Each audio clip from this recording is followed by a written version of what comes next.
Now we have 3 halves, so we have an improper fraction, and we're subtracting 7/10.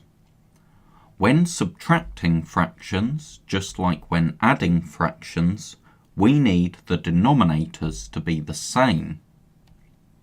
So we can change 3 halves into 15/10. Then subtract 7/10 from 15/10. So notice what the equal sign really means here. We have 3 halves minus 7/10 equals 15/10 minus 7/10. The equal sign just means is the same as.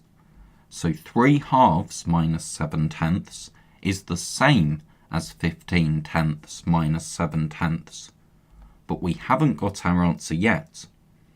To do that, we subtract the numerators and keep the denominator the same, so we have 8/10. So let's see what we did here.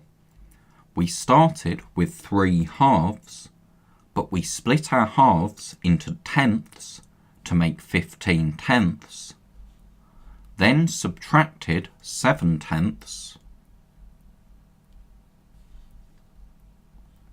to get 8/10 as our answer. So now, what is 7/5 minus 3/4?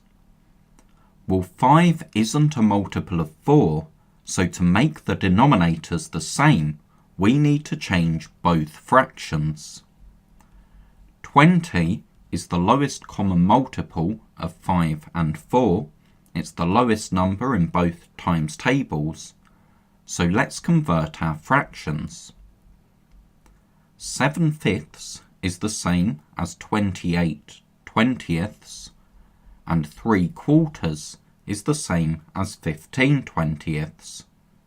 So let's rewrite our question as 28/20 minus 15/20, which gives us 13/20, because we subtract the numerators and keep the denominator the same. Again, let's see what we did here. So we started with 7/5. We subtracted 3/4, and that left us with 13/20. Or, to be more precise, we changed our 7/5 into 28/20. We subtracted 3/4, which is the same as 15/20,